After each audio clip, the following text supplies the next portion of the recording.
ouve muito falar sobre o churrasco argentino, né?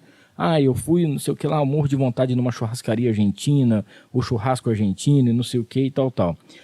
De onde que vem isso e se realmente o churrasco argentino é melhor que o brasileiro? Melhor não, mas eles têm um gado especial.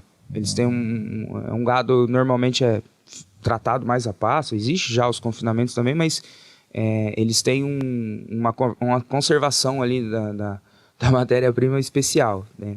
Tem sim seu respeito todo esse churrasco, são raças nobres e facilita. E um outro hábito também do churrasco argentino, no Uruguai, é a maturação da carne, né? Que o brasileiro já acostumou e aprendeu a fazer isso também, né? Que é um envelhecimento controlado da carne ali. Ele te traz uma maciez maior, apura um pouco mais o sabor. Então, assim, não perdemos nada pros caras, não.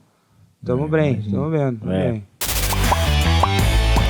E aí, gostou desse corte? Então não esqueça, se inscreva no canal, ative as notificações, dá aquele like e compartilha pra todo mundo. O link para o episódio completo tá aqui embaixo. É só clicar e assistir.